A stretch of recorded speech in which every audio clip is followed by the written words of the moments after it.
Hey guys, and welcome to episode 3 of season 2 of Creators Campfire. Tonight, I'm super excited. I'm having so much fun talking to my favorite YouTubers. I have Tom Buck with me. I'm sorry, I'm going to have to try and contain my excitement tonight. So Tom, welcome. Oh, thank you so much. It's super exciting to be here. I've been really looking forward to it. I super appreciate it, and I genuinely really appreciate you doing this. You were one of the first ones to like accept and say yes, I'll do it. And I remember getting that message and being like, oh my god. So yes, very excited. And I know I was saying to you beforehand, but I just want to make this clear to everybody that Tom has the most amazing studio ever, which you can probably see if you're watching the replay. You can't on the podcast, but this is yes, just imagine the best studio you can. It's Tom's. And yes, I'll take it. I'll take that compliment. I might have to copy it one day. I'm obviously never going to get up to the exact same thing, but it's definitely blueprinted. Okay, cool. So what we're going to talk about tonight. So Tom has obviously built his YouTube channel up and has also 3 podcasts going on. And I guess what's even more amazing than that is he's done it while being a full-time teacher. So this is amazing and gives me hope that I can do something whilst doing a full-time job. So I guess I want to start with so obviously your channel is about audio and video and kind of digital media, which is also what you teach, right? All day, every day. Excellent, right? So if we talk pre-YouTube, I guess digital media is something you must have always been interested in, right? It's always been a passion of yours. Yeah, I always say, like, I liked it before it was digital, which sounds like the most hipster thing to say, but it was like as a kid, my parents had our 8mm camcorders. I have like two in the cabinet right behind me over here. And that was just from like 4 or 5 years old, just grabbing those and playing with them was amazing. And editing from VCR to VCR and like computers to edit came out kind of when I was in high school. Like we had like one at my high school, and that was amazing. Like iMovie 1.0, and I would just stay after school till like 5 or 6 p.m. and like edit our terrible videos. And it's just been something I've always loved. That's awesome. I love that. So obviously you then got into teaching it, and correct me if I'm wrong, but the YouTube channel thing wasn't a thing, and then it was almost like I need to practice what I preach, right? Is that how you basically that's it? Yeah. So I started teaching 11 years ago as an English teacher, and I had wanted to like go to film school, and that was kind of, in high school we made all these movies, but I was like, ooh, I also want like a paycheck and to be able to pay bills and stuff. Not that you can't do that with film school, but I knew that would be a long road. If you go to film school, you kind of have to pay your dues for like a decade before you start getting real reliable work. And I was like, well, okay, teaching is the other thing. I've just been good at English. I'm super interested. I've always wanted to also be a teacher, so I'll do that. And then it was my second year of teaching. Our school's like media teacher just sort of left like 6 weeks into the school year. And the principal was like, do you want to do it? I didn't even know what the job was. And I was like, yep. And just sort of figured it out. That was back in 2012. And it's just sort of been that ever since. I've switched schools since then and started up like a new program. And a big part of it was like really learning a whole different way of creating media from students, because it was just so different from what I had learned growing up and what I had done on my own. And then really, like, after doing that for a few years, kids were always asking me like, well, what are you making? Like, I'd assign them projects. They'd have to make a short film. They'd have to make a documentary. And they're like, what are you working on? And I was always like, I help you. I work on like 200 projects a year with you guys. And like, no, but what are you doing? And I'm like, nothing. Yeah. I do like four maybe like client things or promotional things throughout the year or something. And that was really about it. And the YouTube channel was a way to not feel like a fraud as a teacher, but also to like explore my own creativity, because working in the school system, everything is very, not like I'm an R-rated person really or anything, but everything is very like G-rated. Yeah. you can't even have an opinion about anything. And so all the projects I was working on were just like, you know, there'd be like a voiceover of like, education is a thing that everyone needs, and here's education. And I'm like, okay, cool, but like, come on. Yeah. And I wanted to do something that was a little more me, but I realized it had been so long that I didn't know what that was. And so starting a YouTube channel was a way for me to kind of like figure that out, basically, is the long story long of that. No, that's cool. That's super interesting. And I guess, so when people, because that's a totally different way into YouTube than a lot of people have, right? So a lot of people are, especially the younger people, are like, I want to grow up to be a YouTuber, or Yep. right, I want to be some kind of influencer. Whereas you had the background in that kind of field, and it was more, actually, I want to put this into practice and show what it could do. Yeah. So no, go on, you go. No, I was just gonna say that that's super true, and that's something that I hear all the time. Is I always admire the people who want to do like I don't know, a beauty channel or whatever, and they have no background in production, and then they have to learn to communicate the thing they're passionate about, and then also learn about lighting and audio and cameras and all this stuff. And that's, to me, that always seems harder. Whereas I'm like, well, my channel's like, it's about the stuff you need to do to like have a channel, so it's kind of simpler. But it's very true that kids, I think it's like the number one, at least in the US, maybe in the UK as well, I'm not sure, the number one job profession for students or for kids up to like age 17. There was like a research study a couple years ago, more than like astronaut or celebrity or whatever, YouTuber, or sorry, no, specifically it was, I forget the exact numbers, but it was an overwhelming majority, I think in the 70%, wanted to have like a career in online video, with 50% of them specifically mentioning YouTube.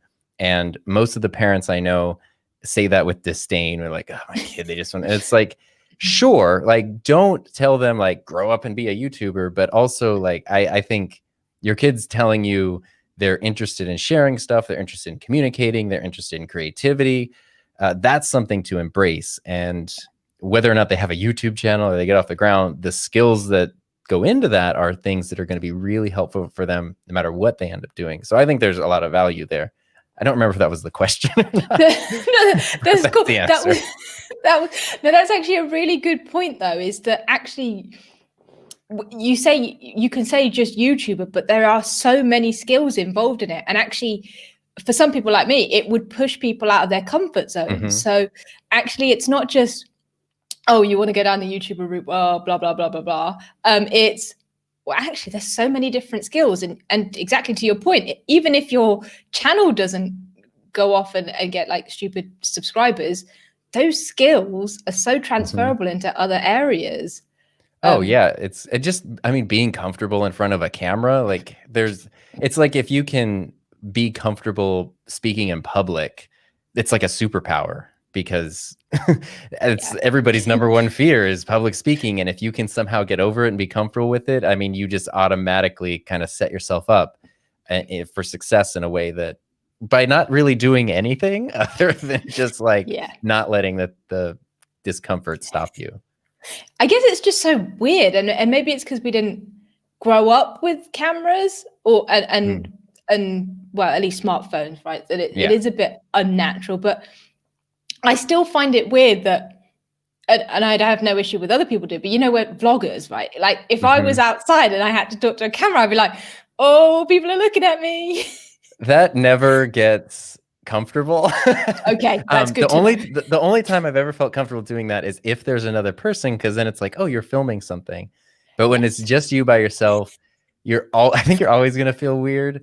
I did find that using like a travel tripod, like kind of looks like a real tripod when you extend it, it really helped, because I'd set that up, set the camera, and then I'd talk to it. And for some reason that just makes it look more like, oh, he knows, like he's doing a real thing. Whereas if you just have like the Gorilla Pod and you're just talking to it, and then it looks like, what are you doing?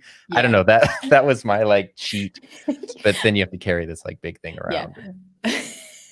Yeah, maybe we should just stop caring about other people. That's really the key, is just to like do your thing and not, because they don't even like, if you see somebody talking to a camera on the street, how long are you even going to remember that? Like, Right. 4 minutes and then you're going to forget about it. And that's as much Exactly. thought as they're putting into it. So Yeah.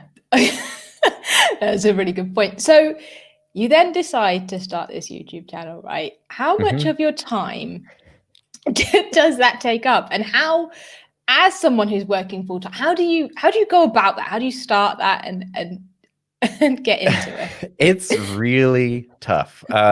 You know, because starting the channel at first, it doesn't, well, sorry, that was half a sentence, but I had just so many thoughts at one time because I started the channel and it was about like just putting up a few videos. And then randomly, with no audience or anything, I was like, I'm going to do 30 videos in 30 days, which was also the very beginning of a new school year. Like I started on the last day of summer vacation just for some reason. And somehow it worked. I don't really know how, but it just gave me something to kind of push towards every day. And it was surprisingly a nice escape from work because I was putting so much time and energy into my work, which, you know, it's teaching. It's a good thing to spend your time on. But that's it. That was taking everything. And so this was like, okay, I'm home from work now. I need to stop thinking about it and do something else because I think if you're working for somebody else in any way, no matter how great your job is or how noble it is, you are investing your time in, you know, something that's not totally your own.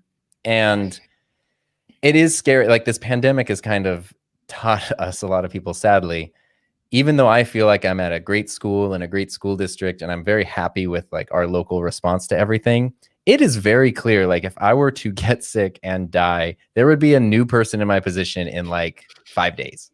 And when you realize that, how much extra do you really want to invest in somebody else's thing when you could take that extra and invest it in your own thing? And so all the time I would normally spend on work, unpaid out of contract hours, was like, well, take that time and build your own thing with it that you're totally in charge of and you can decide what it is. And that was like the biggest appeal of YouTube to me, was like, kind of call it like a corner of the internet, like building your own corner where it's just yours and nobody else's. Yeah. Um, okay, so 30 videos in 30 days is no easy task. Yeah, I don't know that I'd recommend it, but Yeah, it's okay. fun. I mean, people have done way more, but yikes. Yeah. So, okay. So I'm guessing would you recommend that to someone who is getting into it as a way to kind of force yourself and overcome some maybe perfectionism qualities and just getting content out there? Yes, absolutely. That was really my reason for doing it, was because prior to doing YouTube, if I worked on a video, it was typically like we'll call it a client project or something, but it's something that would probably take 2 to 4 months to work on for no real reason. And I was like, can I just make a whole thing in one day? And it's not that much worse. And seeing how good you can make stuff. And it just kind of condenses like everything I learned in that 30 days, I would have learned regardless, but I think it would have taken like 6 months or 8 months. And instead I got it in 1 month. My wife is a like professional YouTube coach, just conveniently. We weren't married at this time. But impressing her was definitely part of my like reason for wanting to There we finish go. 30 days. There was at least like, I had 3 subscribers. I think 2 of them were me and she was like the third. So that person, I definitely wanted to see that I can do it. There's a video every day. But what she recommends to people a lot, and what she's kind of spearheaded a few times, is what she calls a 10-day tackle. And Okay. so that's like 10 videos in 10 days, which is just long enough to be painful, but short enough that there's always a light at the end of the tunnel. And that seems to be, I mean, once you have 10 videos, you can do a lot with a YouTube channel, because that's a nice collection of work. Just 10 separate videos. It's great. Yeah. Okay, I'm just going to stay on this for just a second. That's fine. Just to pick up a few tips. So what kind of videos, and obviously it depends on your niche, I suppose, but how do you approach those? And like, how long are we talking, and how long do you think you should spend on them? Because I mean, the answer obviously varies. For me personally, like, I didn't have a niche or anything starting out. I just wanted, my channel was called The Enthusiasm Project, which was like, let me share stuff that I'm excited about. And that's it. So that could be anything. And the first videos were, some of them were just like not about anything. Some of them were vlogs. There was like a lot of 3D printing. And then there were there was a lot of just like, let me share my thoughts about, I don't know, creativity or something. I think one of them, I went through my old childhood journal and just read journal entries from like the 4th grade. So definitely not a niche. Definitely, but great experience to just figure that out. And then throughout that 30 days, especially, there were videos where I was kind of having more of a specific purpose. Like the very first video on my channel is about how to get your drone pilot license, because that's something that I did. And studying for that wasn't too hard, but there were so many resources, and it's like some things were contradictory, some things were free, some things were paid. And I was like, if somebody just put like the 3 things you need for free in one spot, that'd be super helpful. And I was like, oh, I could do that. And I could make that could be a video. I could actually make a YouTube video finally. So some videos had a purpose like that, or like how to do, I don't know, hand-drawn titles or something. And then I started noticing, especially when your channel is small, the value-packed videos are the ones that usually do better. So the ones that teach people how to do something, solve a problem for them, like address a pain point, that's what's going to do well, because nobody knows who you are. Nobody cares about your 4th grade journal. Yeah. But that doesn't mean you shouldn't make the video about your 4th grade journal, because part of that isn't even for the viewer. Part of that is for you to get comfortable like doing that and experiencing what it's like to make that and put yourself out there. And it doesn't matter at all if nobody watches it or sees it. Yeah. Okay. I really hope that makes sense. It makes a lot of sense, and it's I'm thinking of all these excuses in my head for reasons not to do it, and I'm like, well, just do it. Yes, but to be fair, like it's easy to sit here and go like, this is what I did and blah blah blah. But that was in 2017. I first wanted to start a YouTube channel in 2012. And I first came up with the Enthusiasm Project idea in 2010 when it was going to be a blog, because starting YouTube channel wasn't even a thing that I thought of at the time. And then 2012, I was like seeing some YouTube channels where I was like, this is kind of cool. It'd be neat to do that. And then 5 years later, I clicked the button to sign up. So it's not like like everybody just gets started immediately. But that definitely makes me feel better. Okay, good. Yeah, thank you. That was needed. Actually, out of interest, then, where? I apologize. I sat on my headphones and unplugged them. That's okay. What was I saying? Oh yeah. Okay. So just out of interest, only because you mentioned the blog, I'm curious. What made you not do the blog, and why YouTube over a blog for someone who might be considering that? I mean, the biggest reason would have been going from 2010 to 2017. Like YouTube channels just became a way more dominant, at least in my world, a more dominant medium.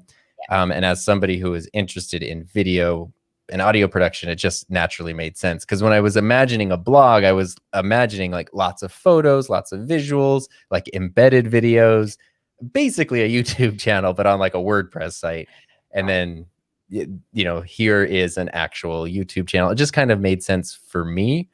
But that's because I was really looking for an outlet to create videos. I had spent so much time, I would watch a video in like 2013 about a camera slider or something and be like, oh, this is amazing. I need to buy that slider. And then I'd get it and I would sit in my living room and like zip the camera back and forth and be like, I have nothing to film with this. So what am I doing? And I wanted to not have that feeling. And having a channel was like, now you can make stuff for a purpose. Yeah. Okay. That makes a lot of sense. I mean, maybe not buying a slider just, with nothing to film, but the logic makes I just thought I would have something to film if I had it. Yeah, and you can go out and get cool shots. And I'm like, what am I going to do with this? Like, this is a great shot of our Christmas tree or something. Yeah. Cool. Nobody cares. Oh, man. That's brilliant. Okay. Okay. So clearly it didn't stay like that. And the YouTube channel went from strength to strength. So how did you kind of find your way into more of what you're doing now? And how much of that was strategic versus just natural? Right. That's a great question, because one thing I regret in terms of YouTube, now I've been doing it for a little over 3 years. is I wish I would have been comfortable being strategic earlier, but I was so averse to all of the like sponsorships and brand this, and I just want numbers. I didn't want any of that. I wanted it to be a really personal, like creative endeavor.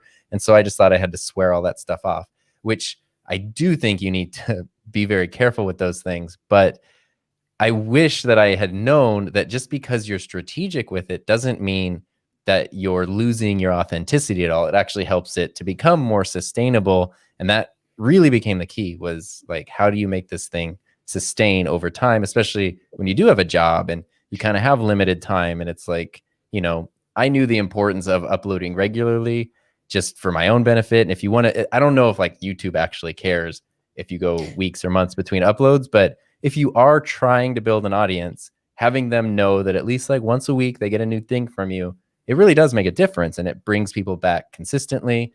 But you have limited time in your week to do that. And so you kind of have to strategically figure it out. And then a big part of it was just figuring like, okay, I started to learn that, vlogs might be fun, but people don't really care. So if you just want to make videos, that's great. If you're somebody who's like famous, if you're Will Smith and you make a vlog, like people will watch it.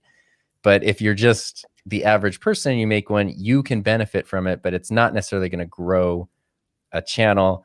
There were other things like 3D printing was doing really well. Every time I did a 3D printing video, they would do great. But I don't know a lot about 3D printing. And after like 8 videos, I kind of maxed out my knowledge. And people were asking questions that I couldn't answer. And it kind of came down to like, well, I could make a bunch of like printer versus printer videos, which I don't need that many 3D printers. Like, it just wasn't something I wanted to do, even though it probably would have done well. And I actually didn't want to go into the camera, like video niche, because I thought it was so crowded.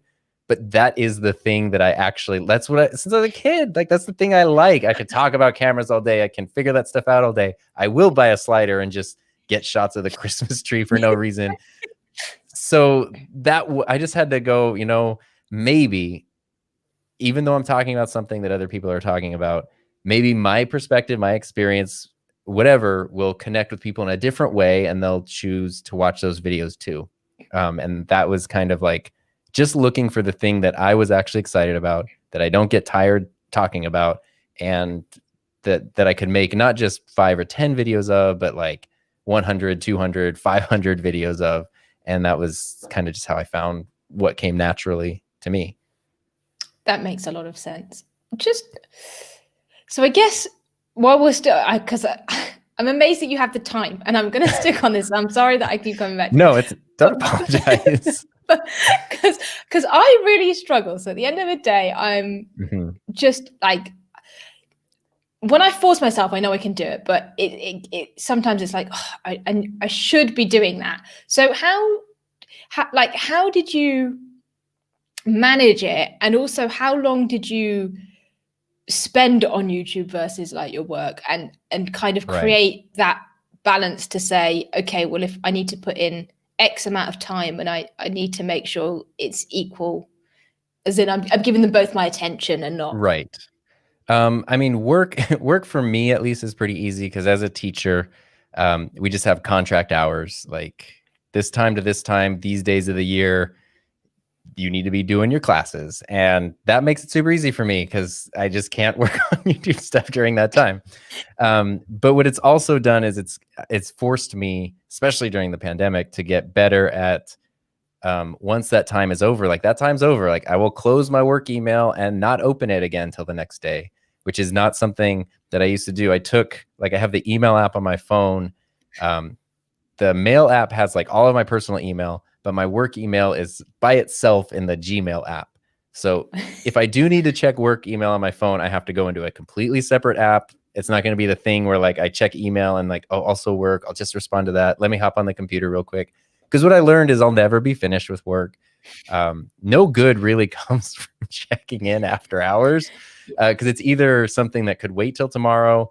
It's always something that could wait till tomorrow, or it's something that's just going to kind of like take over my night for no reason, because it could wait till tomorrow. Yeah. So setting those limits is really important. And then it took me a while. So let's see. after I did my 30 days, then for the next like 10 months, I did one video a week. Yeah, I'm trying to get my time. Yeah. Okay. So this was from like fall of 2017 all the way through beginning of summer of 2018. I did one video a week. Tuesday was my upload day. And I was having fun with my videos because I really liked it. But what I didn't know was it was really stressing me out because if I didn't have the video done on Monday, then there wasn't going to be a video, and I never wanted to miss a week. So that meant Sunday the video had to be done, which meant Saturday and Sunday we're all filming and editing, and then I work Monday through Friday, and that was tough. And then I'm trying to like also have a life and stay healthy and things, and it just didn't work. And I was started getting sick. If I get really stressed out, I get like migraines and get where you can't see, and you get really, really sick for like a whole day or 2 days or something. That started happening a lot around that time, which then is worse because then you can't do anything and you just fall further behind, which then stresses you out more. And horrible cycle. And so that summer I was like, okay, I finally realized that was the source of it, because YouTube was always this fun thing. I never considered it would be negative. I would just blame work. And my wife, Heather, I think she was just my girlfriend at the time, but she was like, work seems to be fine. Like, I don't know why you're blaming work for everything. It doesn't really seem like there's too much negative stuff happening there. And I was like, you're right. I think it's just like positive stress in a way. And that summer I decided, okay, I'm just gonna make a video whenever I want. I'll try to do one video a week, which was still like kind of the same thing, because I was still doing a video a week. But if I finished it on Saturday, I'd upload it Saturday. Finish it Tuesday, do that. And I did that for like a year. And that was definitely better, because there wasn't the pressure of, oh my gosh, it's Tuesday, I need a video. It was just, I finished a video now, get immediate gratification. But it was still scary because I would always felt like I was behind, because there's always, as soon as the video goes out, geez, now I got to start on the next one right away. And so summer of 2019 is where like I feel like I struck gold, because the beginning of summer, I was like, you know what? Oh, no, this was by accident. Sorry. I apologize. I had done 2 videos. Like I did 2 videos in 1 week, and I was like, oh, great, I have 2 videos. And I was like, I don't want to put 2 videos out like on the same day. I feel like that's almost wasteful. Like I should let a video breathe for a while, put up another video. And I remember looking at my like YouTube studio dashboard, and it had 2 videos that said scheduled. And I was like, oh, it feels like a savings account. Like the savings account is full. And that kind of like gave me the idea that maybe this is a thing I should do. And so at the start of summer vacation 2019, which that's just a fortunate thing of being a teacher, is, we got summers off. I was like, okay, I have a couple weeks. We don't really have any plans. I'm just going to make like double or triple the videos I normally would. So I'm going to put videos out, but I'm also going to put one in the savings account, make a video, put it in the savings account. And since then, I've tried to stay 3 to 4 videos ahead. And I switched my upload day to Thursday because it just made sense with my schedule. And it seems like videos were doing really well if I released them at the end of the week, or doing better at least. Not necessarily really well.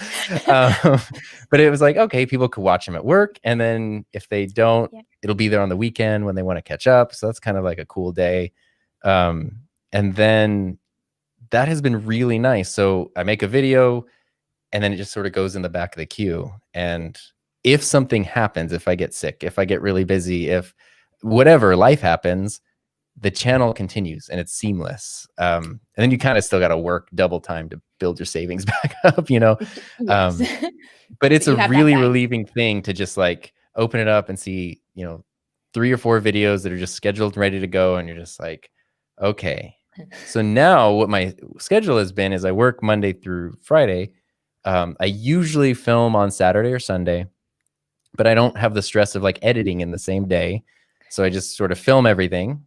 And then usually my goal is to have a new video finished by Thursday, even if it's not going up on Thursday. So that my savings account balance of videos never goes down. Yes. So new video goes out on Thursday, but there's already one from Wednesday or Tuesday or something like in the queue. And so I just edit usually like after work or on my lunch break or something. Just edit, and it's usually 1 or 2 days of that. The video will be done. I have found the videos come out better because I spend more time editing them. Right. I'm less stressed out about it. I can spend more time on like the thumbnail, making sure the descriptions make sense, adding in little touches and things. And then the cycle just sort of starts over, but it doesn't feel overwhelming. And that has been a huge key, but I feel like I've been talking for a long time now, but sorry, it just got in my head about that. But it doesn't, I had to get over the lack of immediate gratification because I was really excited about this video's done. Like it's going to be uploaded and viewable like 40 minutes after I finished it, however long it takes YouTube to process it. And now it's like, this video's done. I'll see you in 3 weeks. And sometimes I bump them around or like reorder them depending on what's relevant. And I had one video recently. I felt so bad for this video. It got pushed back 3 months. I was like, every time I rescheduled it, I was like, I'm so sorry. You're a good video. Like you're not timely, so you can go out anytime. And yeah, but that's a very first world YouTube problem to have. That's funny. Oh, poor video. I know. I felt so bad, but that's essentially like I wanted to give the whole story just because it's not fair to think for people to go like, this is what I do, and it's just obviously the right way to do it. But like, you really need to figure out what works for you. If you want to do something like YouTube, it does have to be a priority. Like you are gonna lose some other opportunities, and you're gonna dedicate that time. But if it's something you're excited about, then that's not a huge sacrifice. But then you just got to find the way that works for you. This is a thing that has worked for me and helped make it sustainable so that I can continue to do it. Which is the goal. Yes, definitely. Okay, I'm going to try and remember my questions now. I'm sorry. I didn't mean to talk for like an hour just now, but that's fine. It was very interesting. I was sometimes on these, I'm like, I feel like I should be taking notes because it's so good, which is just really bad. And then when it finishes, I'm like, damn, I had these questions. Okay, let me attempt to remember them all. So I'm glad actually you touched on workflow, because one of the things I was going to ask is, well, actually there was two things. So one is, I'll come back to that one. Is the other one is in terms of, I've heard a lot of people do that whole batching thing. So they'll spend a day filming and then they'll start the editing process. Is there a particular part of the job that you do or don't like, or spend more or less time on, that is just like, oh, I hate this, I just need it over and done with, or this is the best part, I'm going to spend way longer than I need to on it? That's a good question. Luckily, I like most of the process. But it's sort of like the pressures of different parts of it. So I always get nervous before I film. And I always get like, if I know I'm going to film on Sunday, I always wake up kind of feeling a little like on edge and stressed. Not that I think like I'm going to do a bad job, but just because the video is not done. And I just think of like, am I going to get everything that I need? Am I going to say everything I need to say? Is this a good idea? Like, it's just all that before you hit record and sit down and talk. So I always get nervous. I hate that. And then I love doing, because I do a lot of product things, or even if it's not a product video, I love filming like B-roll shots, not like cinematic coffee slow motion stuff, but like, I'm talking about a camera and then I show a shot of the camera. I love setting that stuff up because I always try to like experiment with lighting and different camera angles and different camera movements. And that's usually where I learn a lot of new little skills, is when I'm filming that stuff. And it's cool because you don't need to worry about audio. So you can just have like music or a podcast on. It's like a really fun, I can get lost sometimes for like a couple hours doing that. And then the other thing that I don't hate, because when it happens well, it's so satisfying, but I hate how integral it is to the process, is the friggin' thumbnail. I'm glad you said that. Remembering to take a thumbnail, what's going to be a good one, like that whole thing. As time has gone on, I've spent more and more time on thumbnails, and they look better. So it's not like the investment isn't paying off, but it's so sad. If you have a great video, no one will see it if you don't just make this little thumbnail that's eye-catching enough. And I wish there were a way around that, where people could see the video based on like the content of its character, not the quality of its thumbnail. But it's just part of the game. Yeah. Yeah, the thumbnail, I only have one real video up on my channel, but I remember doing all the editing and I was like, yeah, I'm done. And then it was like, and your thumbnail. I was like, no. Yep. And if you try to pick the YouTube auto-generated ones, it picks, it's Bad. like doesn't want people to watch your video from the ones it picks, but it's just, it really does make a difference. One of my 30-day videos, it was a video about using Procreate on the iPad to do titles, because that's they could draw titles and use them in videos. And I made a video about that, and I just used one of the YouTube suggested thumbnails because I didn't know what I was doing. And it looked cool. It was like a shot of the computer screen or something. I was like, neat technology. People will like that. And that video was up for like 6 months. And I think it had like 100 views, which I was kind of happy, like 100, this is nice. Yeah. And then I was working on another video and I ended up with a shot of like the Apple Pencil drawing on the iPad. And it was like illuminated from the light of the screen. It just looked really cool. I was like, I wish I could use this photo for something. And then I was like, oh, wait, maybe I could change the thumbnail for that video. And I changed the thumbnail. And that video that had been sitting there for like 6 months doing nothing was now getting like thousands of views a day. And eventually it leveled off, but it went from like 100 views to like 70 or 80,000 views. And I did nothing but change the thumbnail. No title, no description, just click, change, save. That's it. And almost immediately it fired off, which just showed me like, okay, this is way more important than I was giving it credit for, which is scary, but that's even more important than I had thought. Yeah, I mean, it really is. It's the thumbnail and the title, and you hear that all the time. But even just like earlier this week, I was scrolling through my phone, like looking at videos, and I was realizing like I was on the homepage, just looking at recommended videos, trying to find something new, and I was like, gosh, I'm scrolling so fast, only glancing at what's going to catch my eye. I was like, oh no, like it really, oh no. How many great videos did I just skip over because it didn't have a flashy thumbnail or something? Yeah. And I think we all just do that naturally. Yeah, we do. We definitely judge those books by their cover. That's so sad.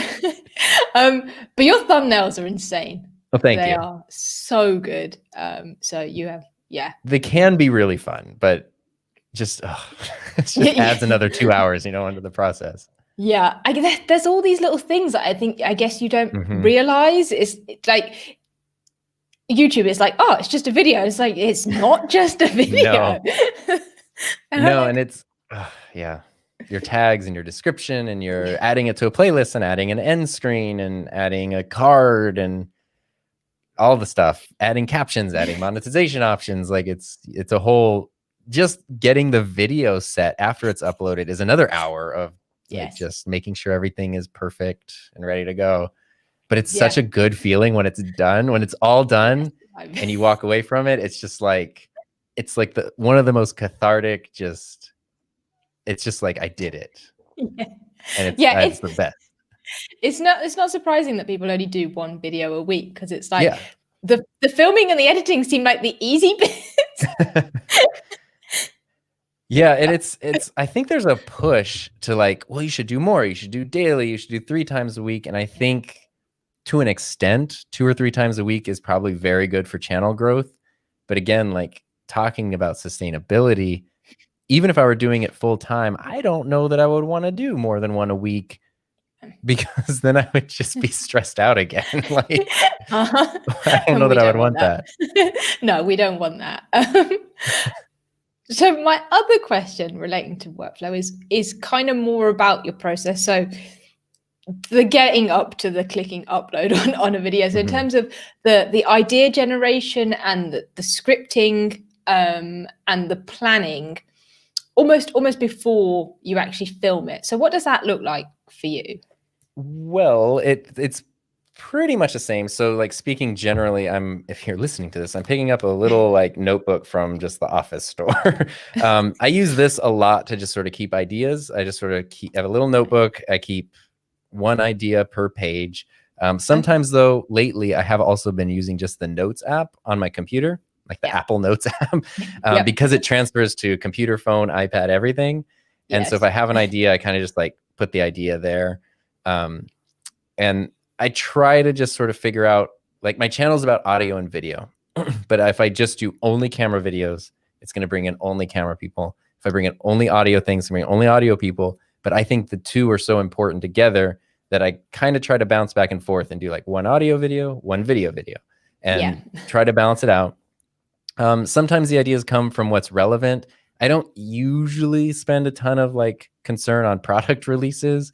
But sometimes if something new's coming out that's like very exciting or whatever, I might want to do something about that. Usually as the channel has grown, I get a lot of comments and questions. And when I start seeing the same question pop up in the comments repeatedly, I know that that's probably something that would make a good video because it would answer questions. I really love comparisons. So prior to having a YouTube channel, I loved watching like this versus this camera versus this microphone versus this. And so it's always interesting to me, like you have this, how does it compare? Like I always found those helpful. I always found them interesting. So I make a lot of those. And I just sort of like in my head, I imagine the person watching my channel is maybe me like 6 months ago. So like, what did I need 6 months ago? What was I struggling with? What did I have questions about? And then just what would be helpful for that person? That seems to have been helpful in helping the videos to do better. And it gives me puts me in the viewer's seat a little bit more. That's really it. Scripting, unless it's a very technical review, which I don't do like a ton of. I'm not like Gerald Undone or anything, who is amazing, by the way. And that's why I'm not going to try to do what he does. But if I am doing something that involves a lot of specifics or a lot of details, I'll type out a script and sometimes even use a teleprompter, which I have a video about the teleprompter. But usually I'll just kind of do bullet points either in my notebook where I'll literally just sit here and check them off as I mention them, or just on the notes app on the computer while I'm recording and just make sure I talk about things. I usually like spend a day or two just in my head, kind of like running through what I'd want for the video. I always try to have at least one really dumb joke in my video, so I have to spend time like figuring out a stupid joke. Which is like your jokes. They've gone over very well, but that's now becoming like the thumbnail. I don't hate it, but it's like I'll spend like a half hour going like, okay, what's a joke about like a lens? And this is not important, but it's what's taking all of my time. But that's kind of it. And then I'll sometimes do a shot list as well of if I know there's specific shots I need to get, or if I have an idea for something, I'll do that. So when I'm doing my like B-roll filming, I can make sure not to forget something really important. That's kind of the basics of like the ideas and the concepts. But once you have a bank of ideas, kind of like another savings account of ideas, it becomes easier because you're not struggling to like, oh my God, what should I make a video about today? You're like, oh, okay, do I want to do this? Do I want to do this? You can kind of get a feel for what's, what people are interested in at that time. Like especially the start of this academic school year, like live streaming and anything to do with Zoom and that kind of stuff was huge because it was so relevant to so many people. It still is, but everyone was like, oh God, I have to do this now for work or whatever. What do I do? So like any videos to do with that made sense. So you just kind of like keep an ear to the ground, figure out what you're excited about. If they overlap, then it's the best case scenario you could hope for. Yeah. And do you actually plan?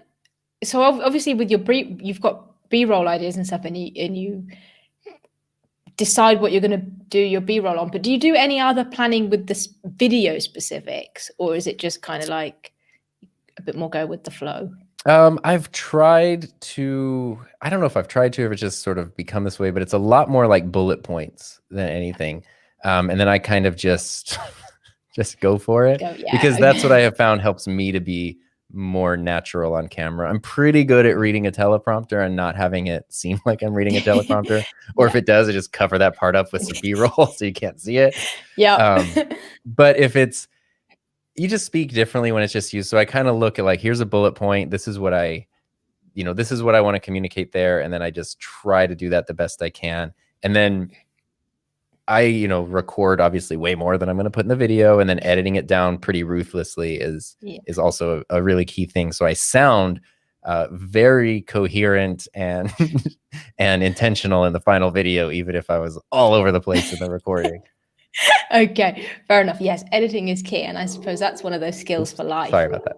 I've got barking dogs happening right now. That's totally cool. I have one more question on YouTube before I go you about your podcast.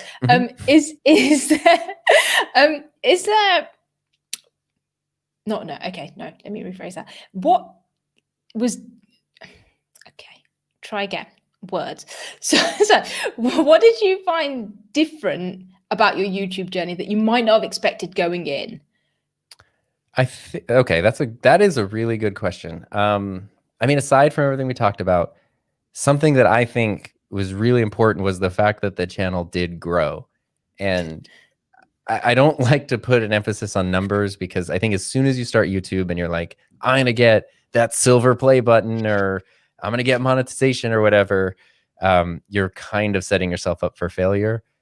But what I mean by growth is I've talked about this on podcasts many times, on my own podcast. I mean, that I grew up really feeling like an outsider and really feeling like I didn't belong somewhere, and, you know, being told that I was dumb and to shut up and all this kind of stuff. And sort of just like, that's sort of how I started learning the stuff, was, okay, I'm going to go hang out in my room and like play with cameras and audio and stuff and just sort of figure it out, which sounds so sad, but I promise you it was really fun.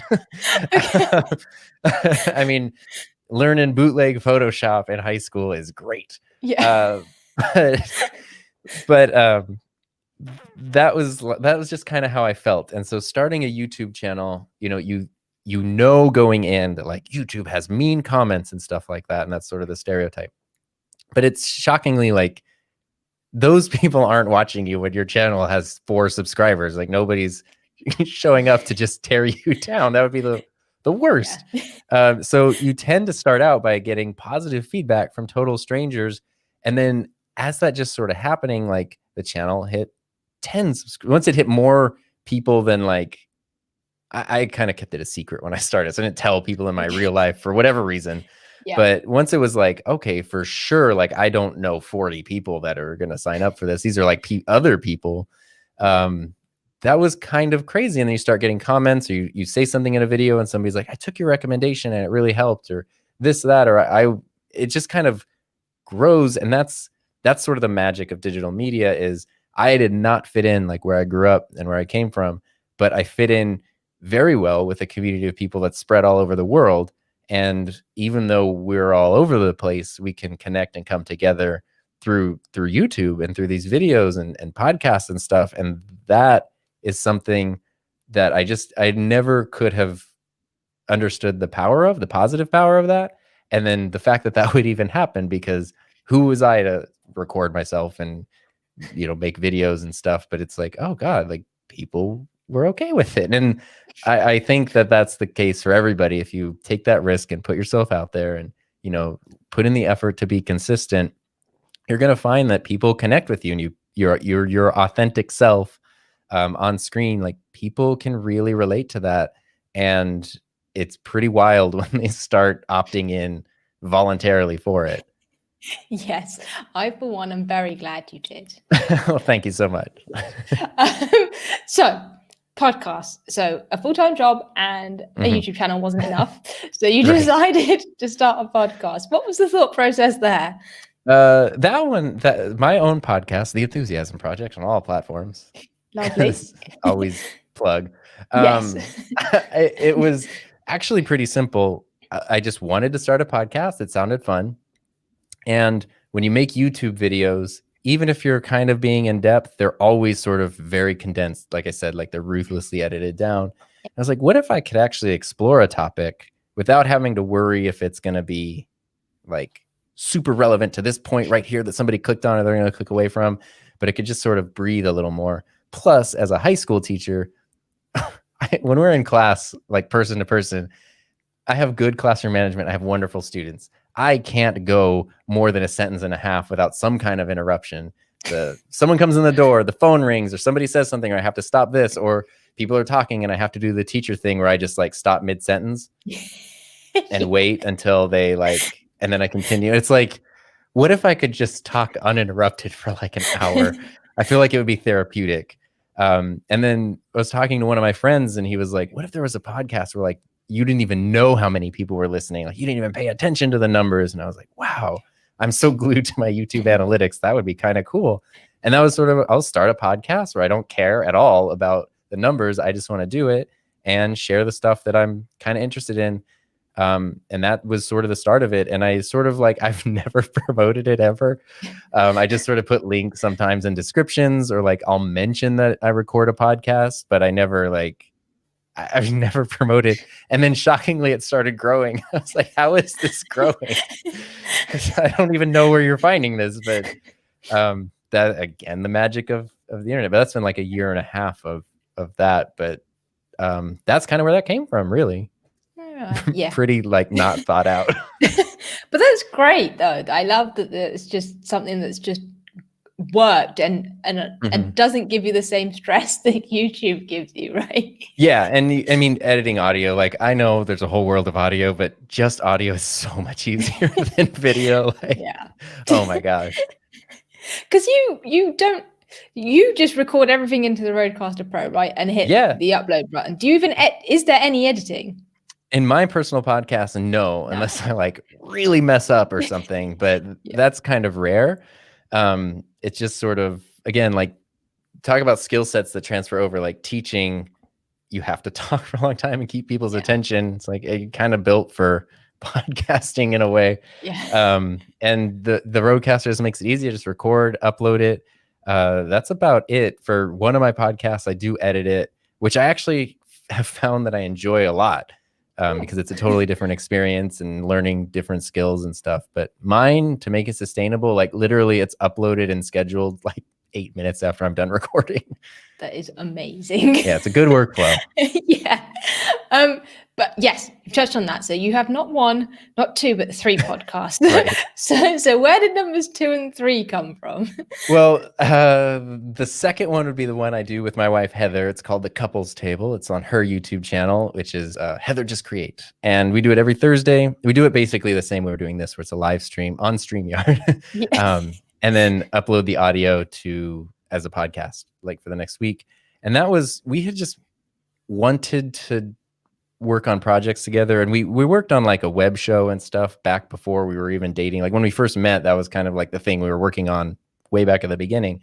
But that was much more like focused and business like, and it was just hard to sustain anything like that. And we got married earlier this year during the pandemic, which meant that we had to get married at the local movie theater.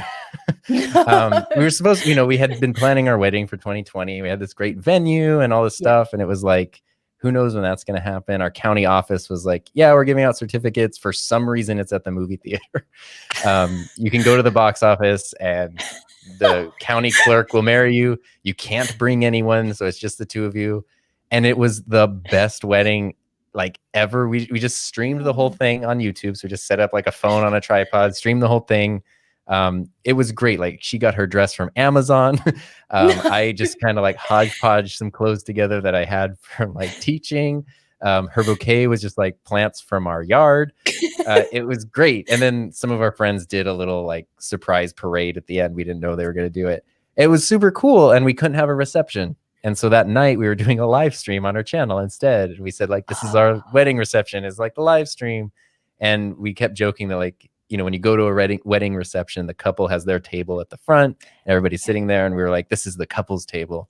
And then we were just joking like, that's a great name for a show. And then after that, we were like, let's do the couples table every week. And that's cool because it's, she does YouTube stuff and media stuff for her career. I do it all day. And the couples table is just about, it's kind of relationshipy, but it's also just sort of very much more personal, I guess. Not like in terms of details, but let's talk about money and finance. Let's talk about work stress. It's not, digital media strategies and stuff. That's been really fun. Life. Yeah, it's just sort of figuring things out, and you have this little community that shows up every week, and it's a blast. Yeah. Okay. That's pretty awesome. It's very organic. Yes. And congratulations on your movie theater wedding. It was great. And also, like, not that this is the point, but the whole thing was $186. Like, it was way more affordable than a regular wedding. So I love that. Definitely recommend the county movie house wedding. For sure. Okay. Actually, while we're on that, not the movie, your wife's content. Yeah. I've been watching her stuff on YouTube as well recently. Well, not recently, like a few months ago. It was Mhm. super helpful. So Good. definitely good stuff there. Definitely put Good. that into practice. In fact, I think it was those tutorials I was doing when I was doing my one video upload. So yes, Cool. very Okay, much I'll have to tell appreciated. her. Yes, please. Very useful. Okay, and then finally, do you want to quickly tell us about your third podcast? Sure. Yeah. This is a great one. We haven't recorded an episode in a few weeks, but it's with Peter Lindgren, who is a Swedish YouTuber who. So here's the thing with Peter. Not that it's a competition. We started our YouTube channels at the exact same time. Right. We uploaded the exact same number of videos. We had the exact same number of subscribers until last August. He has 410,000, I think. He's rapidly approaching 500,000. Something happened last year. His channel just blew up. And I had started watching like right before that. It was so cool to see somebody kind of like go through that. And he just handled it really well. And somehow we ended up chatting on Instagram, and I was like posting pictures of the Roadcaster, and he was like, we should do a podcast. And I was like, sure, why not? And then like 3 days later, we were recording a podcast. So it wasn't really that thought out. We had kind of talked and done like some FaceTime calls just for fun prior to that, just to, because he's stuck in Sweden and there's like nobody else who's doing what he's doing over there. And he just wants to like chat with other people. And we kind of like, it's funny because he's a giant like bodybuilder, like very manly man, and I'm me, but we are so shockingly like similar in weird ways, and he's just like the nicest, like goofiest guy. So it's really fun. We do our podcast is mostly like stuff intended to help YouTube creators specifically. So we talk about different parts of like the YouTube journey, kind of like this conversation. You know, might talk about monetization, sponsorships, just work ethic, those sorts of things. And usually we do it every week, but our schedules have been nuts lately, so we haven't done an episode in like 3 weeks, but we'll be back. We chatted this weekend, but it was just like it was just for us to connect. You were missing each other. Yeah, just buddies. Yeah, okay, that's fair enough.